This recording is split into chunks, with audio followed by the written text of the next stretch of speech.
Hello, welcome or welcome back to my channel. My name is Grace. It is lovely to have you here. This is a very exciting day for me because this video is all about my most anticipated sequels of the year. All of the release dates for the sequels that I was most excited about this year came around the same time. So I am just being flooded with new exciting books right now. It is great and I'm so excited to read them and share my thoughts with you. Beginning with none other than Oathbound by Tracy Deonn. I love the Legendborn series. It has been one of my favourite young adult series for years, since I read it in I think 2021. I read Bloodmarked as soon as it came out and loved that one too. And I am a bit behind, honestly. This came out about 2 weeks ago now in the UK and I had planned to read it much closer to release date than this. But I really wanted to do a Legendborn reread because when I read Bloodmarked, I was a bit confused because it had been a couple of years since Legendborn came out, or since I read it at least, and there's a lot of lore. This is a complex world. So I decided to reread Legendborn for this one. I wanted to reread Oathbound too, but honestly it took me longer to reread Legendborn than I expected. My reading so far this year has been really slow, even for me, and I'm a slow reader.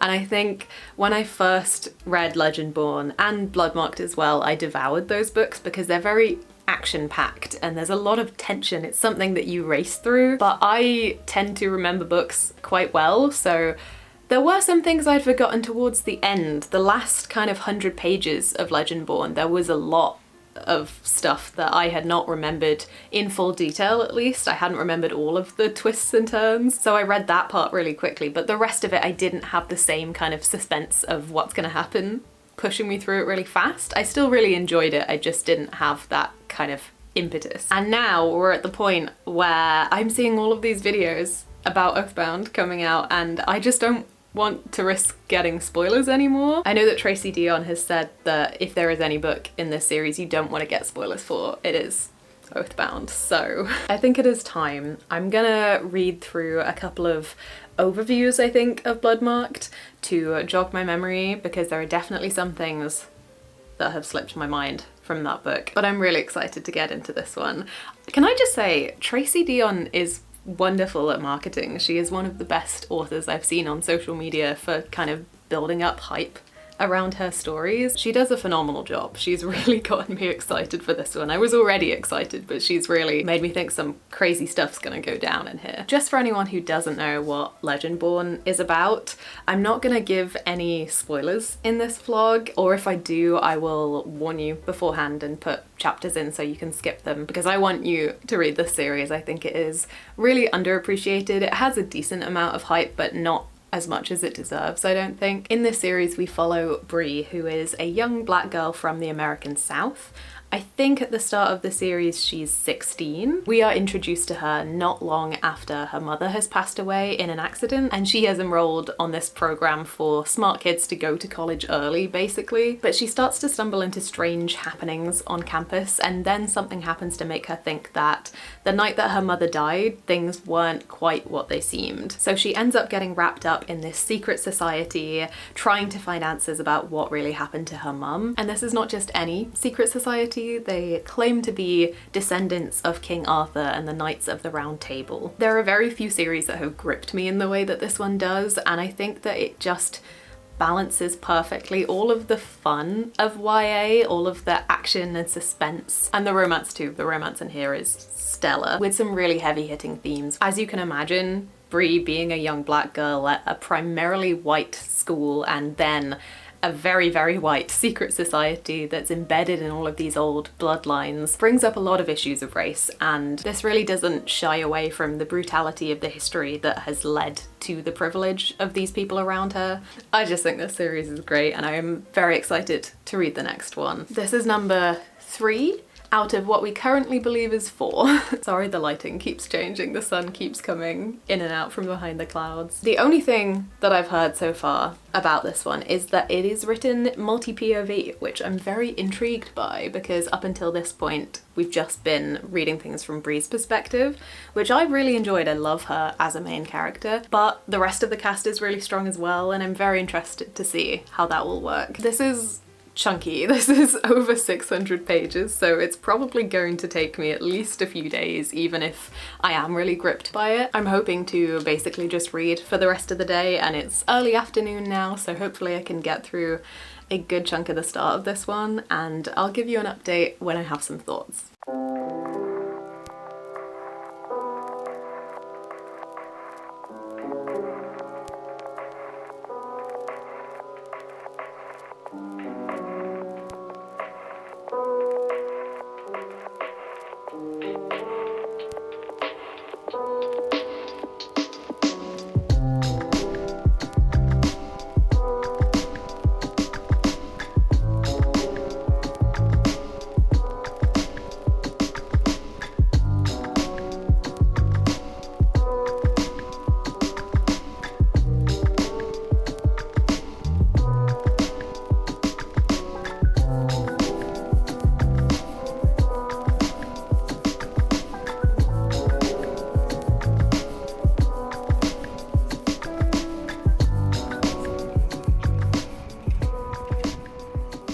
Wow, a tree. Good evening. It is quite a bit later. I am 60-ish pages into Oathbound. I thought I was gonna get through a bit more today, but I started and realized I really did need to go back and read just a couple of key scenes from Oathbound to kind of get me in the right headspace. Recaps are great and all for the actual plot and all of the factual things that occurred in a book, but I think I just needed to get myself back into the mindset of what the characters were actually feeling at the end of the second book so that I was ready to dive back in at that point, because this really does pick up right where we left off at the end of the last book. I'm really enjoying it so far. I think Tracy Deon's writing is just very gripping. We've already met a couple of new characters, which I wasn't expecting, but without saying too much, I think that they have potential to create some really interesting dynamics in here. This also means that I finished part 1 of this book, and I just turned the page onto the first chapter from a different perspective other than Breeze, and I'm pretty excited about the character that we're getting a perspective from. I wouldn't have expected it,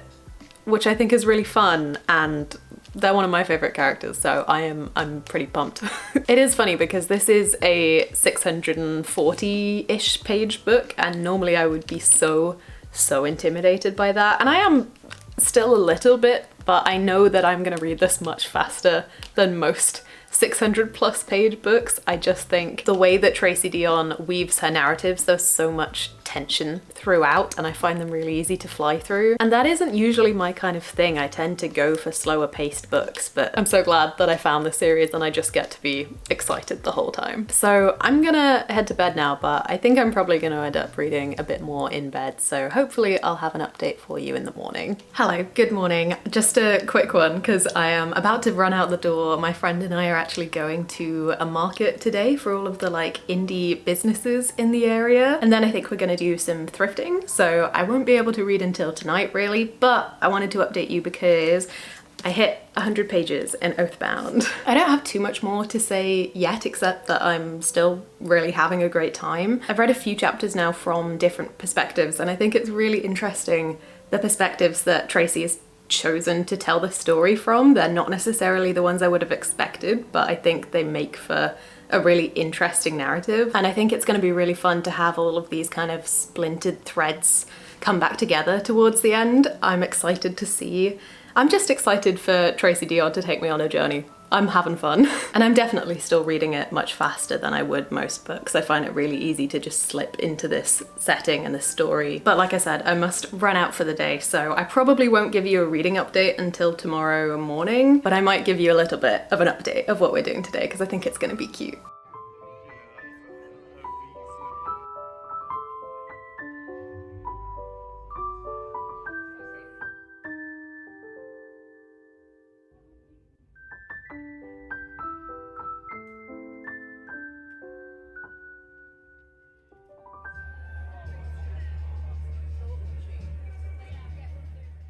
Hello, it's the next day. We had a lovely time yesterday going around the market and a few of the cool secondhand and vintage shops around here. There are lots of them, and I do not make as good use of them as I should. But my friend showed me a lot of her favorite places to visit and I found some really cool things, so I thought I would show you my little haul from yesterday. I got a couple of different things. I was actually looking for a dress to wear to a wedding I'm going to this summer, and that was the one thing I didn't find. But I got this really cute vintage skirt, which I think is lovely. I love anything with this kind of waistband. I also got this really long cardigan, which you will not be able to see at all, but it's one of those that goes down to the floor, and I normally don't go for that kind of thing, but I've seen people styling them recently in their kind of fantasy outfits where they like put one over a dress or a skirt and a top and it all becomes cohesive when you put a belt over the top. So I thought that could be fun for a kind of fantasy vibe. I also found these crazy funky dungarees. Not that I need any more dungarees, I have so many, but these are a much thinner fabric than I would normally get, and I think that that could be good for summer. But my favorite thing to look for in a vintage shop is funky chunky shirts, and I found a couple that I'm obsessed with. So first there's this kind of boxy floral number. I love when the shape gives kind of dad on a beach holiday. That's a great vibe. And then maybe my favorite is this one. I love these colors. Green and orange are some of my faves, and it's really, really big, so I can like tie it at the waist, which is my favorite. Okay, I don't know if anyone cares about my thrift haul, but I wanted to show you. In terms of a reading update, I am now about 180 pages into Oathbound. There are some characters that, because I didn't reread Bloodmarked, I'd kind of forgotten how much I loved them because they were only introduced in that second book, and I'm kind of getting back to know them again, and they're really, really cool. And there's a lot of character growth already. A lot of our main characters, like Nick especially, has really shown some character growth in this third book. And I just haven't read a book like this in a while. I don't tend to read kind of plot forward stories. I tend to go for kind of character or atmosphere most of the time. So I'm just having a lot of fun with how plot driven this series is, even though we haven't necessarily gotten to the crux of the narrative yet. I feel like we're really sowing the seeds for some big action down the line. And I haven't read a story like this from multiple points of view in a while, where you have that awareness as an outside viewer that the characters don't, because you'll learn something in one perspective that characters in a different perspective won't know. And I forgot how fun that is, that feeling of kind of yelling off from the sidelines to a character. I think I've been having so much fun with this series that I've not really thought so much about how it might actually end. And I'm getting kind of scared. I don't want to go into it too much, but if you've read this, you'll know grief is a very heavy theme throughout this book. Like I said, this story begins with Bree losing her mother, but we deal with grief in so many different ways through all of these different characters. All of them have been touched by grief in some way or another, and I'm just scared of the fourth book whenever that one comes out. I mean, I'm scared of this one too, but I feel like the ending of this series is probably going to be quite devastating. I'm sure I will love it, but I think it will probably rip my heart out. Once again, even though I am really hooked by this, my ability to read quickly is slowing me down, so I'm gonna see how much more I can get read for the rest of today, and I'm busy tomorrow, I'm at work, so I'll probably give you another proper update on Tuesday, and hopefully I've gotten through a good chunk by then, because if I keep giving you an update every 60-70 pages or so, then this is gonna be a long video. Like, I'm not even halfway through yet, so I will see you in a couple of days, and hopefully I will at least be halfway through by then.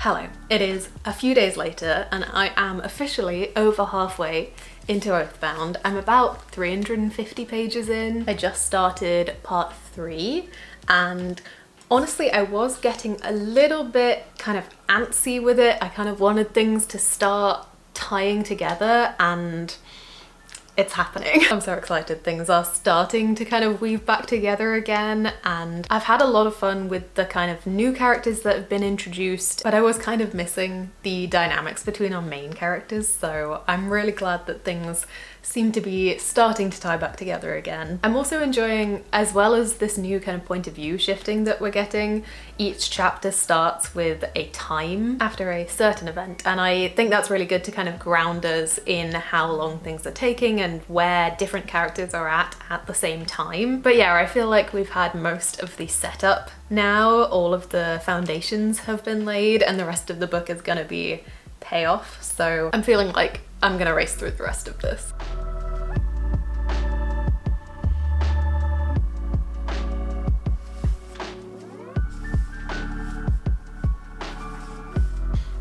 A reunion gets me every time.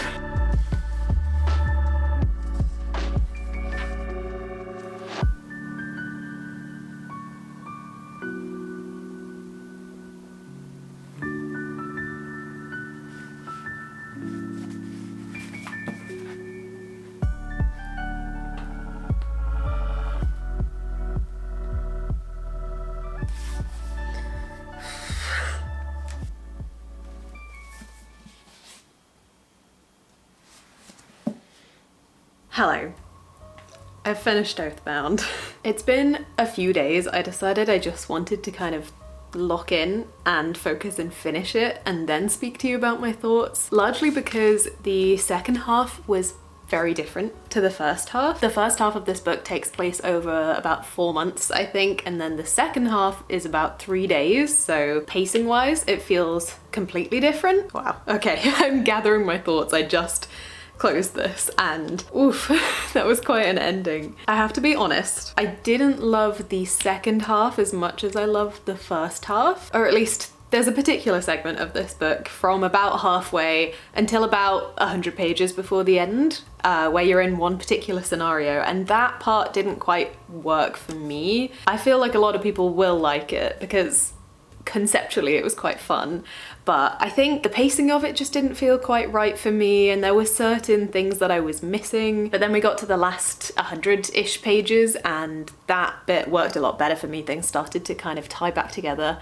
and some choices are made, and I don't know how I feel about all of them. You know what, I think I'm gonna have to talk spoilers for a minute. I think I need to be less vague to actually get my thoughts out, so be warned, I will add in a chapter so you can skip this. If you haven't read the series, please skip it. I don't want to spoil anything for you, but you have been warned. So, when we got to the kind of heist portion of the book, I was very excited at first, and I thought it would be a lot of fun, but honestly, it didn't quite work for me. I think the 3 days spent there started to feel a little bit repetitive, and I know that our characters were undercover, of course they had to be, but it meant that we weren't getting as much depth from them as I was hoping of that reunion, especially with Mariah. I know we got a bit more with Nick, but I wanted to see a little bit more of that reunion with Mariah, and I have to say it felt a little bit tropey to me, and that's not necessarily a bad thing. Tropes are tropes for a reason. It's because they're fun and we enjoy them a lot of the time. But I think for me it was more kind of one thing after another. We got this kind of locked in scenario, and then we got, oh no, they're trapped for 3 days now. And then there was the only one bed, and then there was them trapped in a cupboard at some point, I think. It's not that big of a deal. It just kind of felt like I could feel the writer there, you know, and that pulls me out of a story a little bit. I still had fun. It wasn't like I didn't enjoy that chunk at all, but yeah, I don't know. I can see that that would work for a lot of people, but it just didn't quite work for me. But then as soon as we got out again and we were reuniting with more people like Valak and like Bree's dad, that bit really got me. But also, where was Selwyn Kane? I know where he was, but where was he? I wanted more of Sel, and I think this book especially made me realise I do like Nick. I think he's a really interesting character with a lot more about him than you might initially expect. I think he's more complicated than you think at first, but I'm a Sel girly. I really like Sel and I missed him in this one. I did really enjoy the exploration of the kind of chosen one trope in here and how Bree isn't necessarily coping with that in the best way. I think this is a really good depiction of how you would deal with the pressure of that, and she doesn't always make perfect decisions. And she did make some selfish decisions in here that were just kind of necessary to keep herself from unraveling under all that pressure, which I really appreciated, because I don't want a main character who is just all powerful and perfect, you know? Having said that, that choice at the end about Alice? Ruthless is definitely the right word.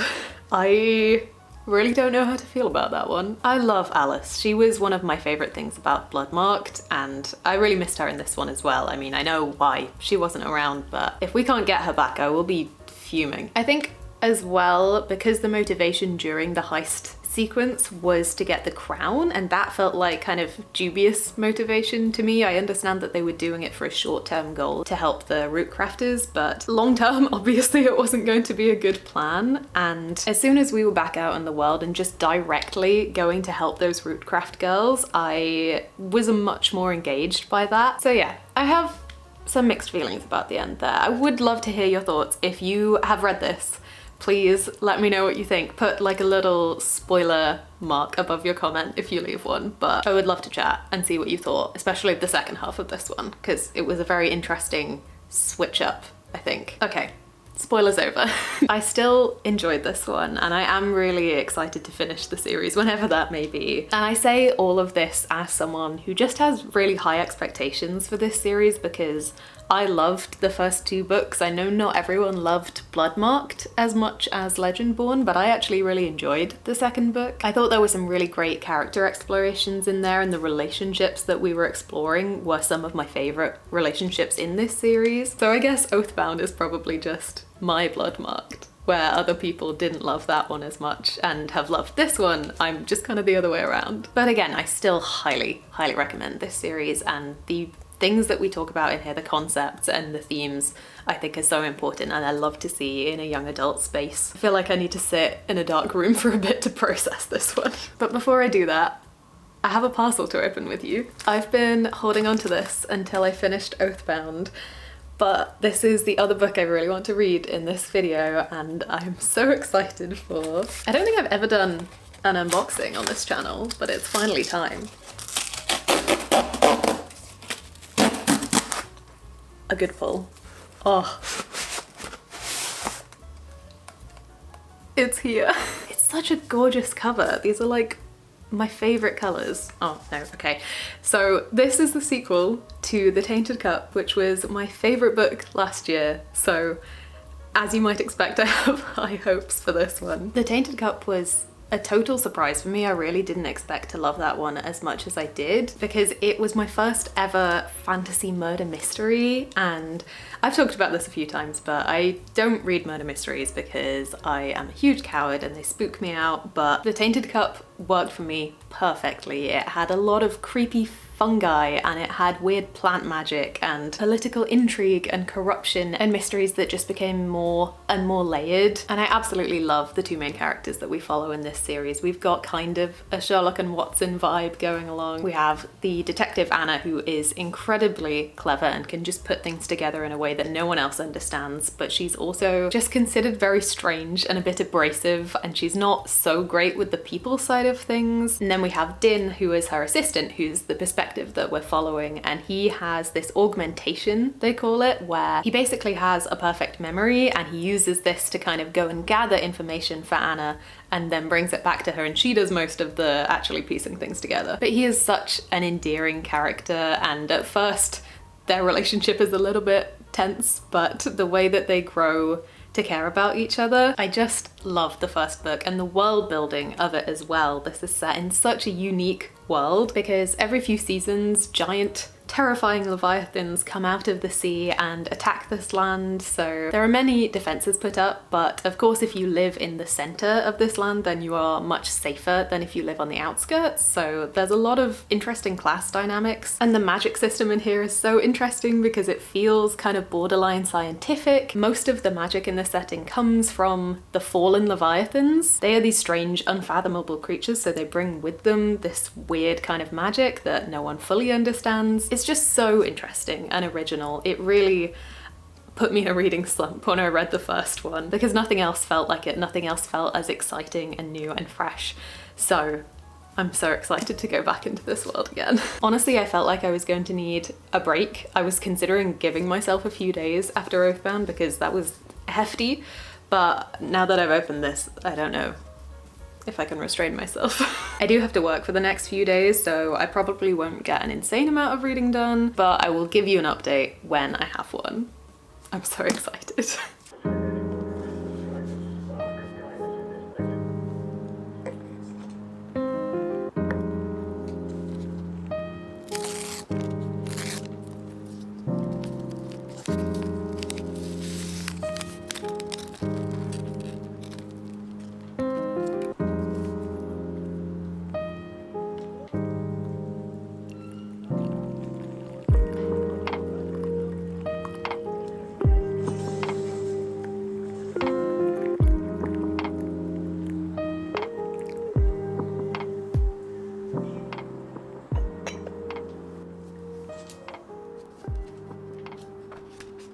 So I decided to take a few days in the end because I wanted to be in the mind space to properly take in A Drop of Corruption. And as you can see, I am dressed for the occasion and I have my mushroom mug. I'm 50 pages in and it took me a little minute to kind of get back in the groove of things. The world is reasonably complicated. There are lots of different names and terms for things, and I do kind of remember from last time because it has only been kind of 6 months-ish, but we are in a new part of the world, so we're still kind of getting our footing, and initially we're just following Din, who is the assistant to Anna the detective, and the first kind of 50 pages was just thinking, when's Anna gonna get here? I miss her. And she is here, and I love her so much. She's so obstinate and inconsiderate of everyone around her and so smart. And the way that she is just such a character and just follows her own whims really adds to the mystery because she figures things out way faster than we do or Din does. And it feels like you're just running to catch up with her. You're trying to figure out what she knows and eventually she'll explain it to you in such a satisfying way. I'm also really enjoying just falling back into the world of this one. It is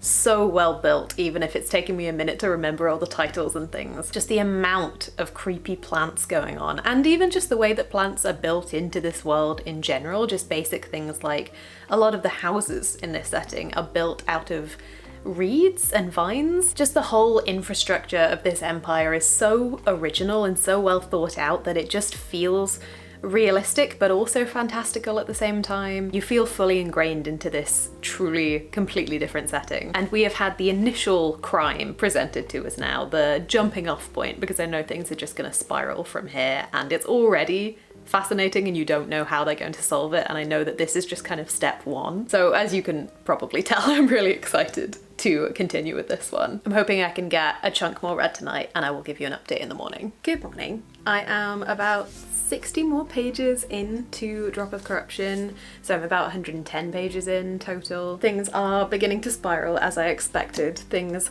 always end up being bigger and more intricate and run deeper than they first appear. I think that one of the reasons that I can cope with this, even though it is pretty gross at times, a lot of this kind of creepy plant life and the way that crimes are being committed in here are really quite grim. But because the perspective we get this from is our main character who is just trying to document things as detailed and factually as possible, it kind of means that you get that gross information, but you get it in a less emotional way. It's more just the facts of what's happened, and I think that distance means that I can cope. And then I'm just spending my time having fun trying to solve this mystery alongside Din. This for me has the perfect balance of problems that I can solve and I can kind of figure out ahead of time to make me feel smart, and things that are total surprises to me, crazy world building things that wouldn't make sense, or just logic puzzles that I wouldn't put together myself. So I get that balance between being able to figure some parts out myself and having the fun of that, and also not just being able to solve the whole thing myself and waiting for them to catch up with me. I have no idea if that would be the same for everyone. Obviously I'm quite new to reading mysteries, so other people may find this much easier to figure out, but I think there are some things that just come down to the cool world building that obviously we wouldn't know because it's an entirely different setting. Like, a lot of the security in this world is linked to weird molds and things that can kind of tell who you are based on your blood type or something. It's really cool. So very much still having fun, and I'm reading this faster than I would most things, which is good because I don't think when I started this video, I realised I would be reading over 1,000 pages. But it is a lovely day today, so Chris and I are hoping to have a little day trip out somewhere, and I'll see how much more I can get rid of this one on the journey, and also we might find a little cafe somewhere.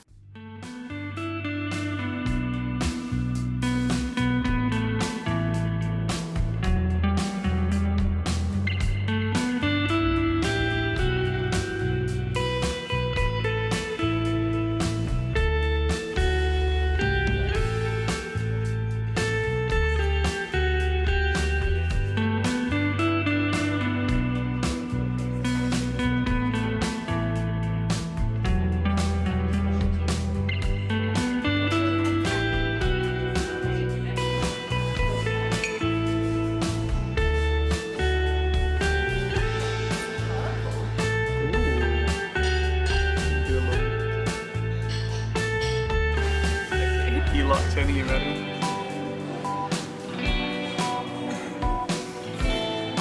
Smiley face.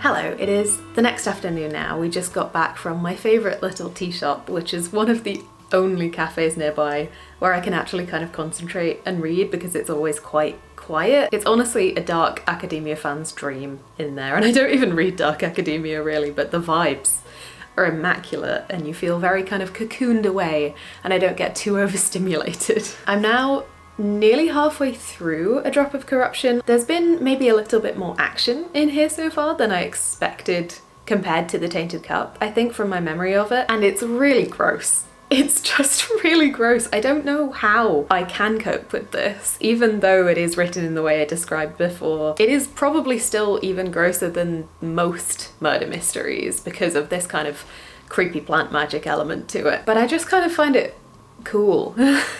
Just like mushrooms and weird vines and things. Obviously it's not cool because people are dying, but it's interesting is a better word for it. I'm still having fun. I don't think it's hooked me quite in the way that the first one did, but I don't think that's the book's fault at all. I think that is down to two reasons really. One being that it was so fresh for me when I read The Tainted Cup. I had never read anything like it at all. I'd never read a fantasy murder mystery or really any murder mystery, so I was kind of experiencing that high of trying to solve the puzzles for the first time really, and obviously it is now not as surprising to me that I'm enjoying this, but I am still enjoying it. It just doesn't have exactly that same element of genre discovery for me, I guess, but also totally irrelevant to the book. My brain is just kind of taken up because my partner and I are starting to look at houses to maybe move. We are very early in the process and just kind of figuring out what we want, but my brain is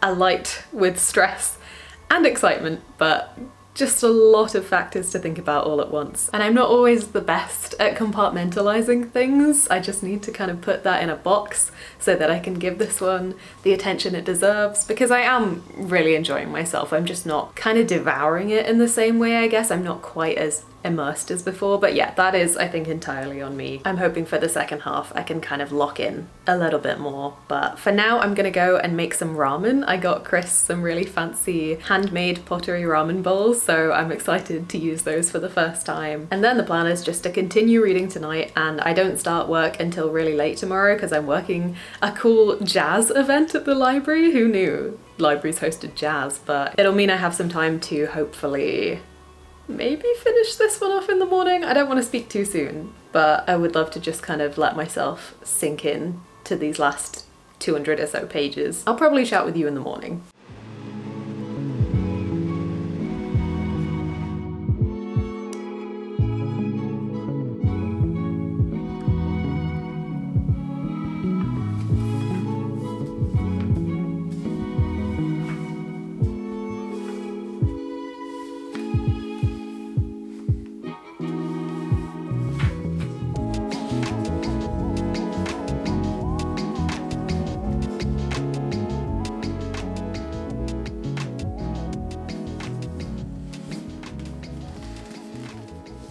I have finished A A Drop of Corruption by Robert Jackson Bennett. Sorry for the jump there. Again, like with Oathbound, I just wanted to kind of lock in. And honestly, where my brain has been at this week, I've unfortunately been quite distracted. So for the middle portion of this, I didn't feel like I necessarily had much to say to you, but that last 100 pages I really enjoyed, and that epilogue especially, and then the author's note at the end was really interesting too. I am just so in awe of Robert Jackson Bennett's world building. It is so impressive. The way that he has woven this magic system, I guess, together in a way that it feels so complex and detailed that it's almost like science. The political layers of the world and the geography and just all of the inner workings of it is so intricate, and I'm just so impressed.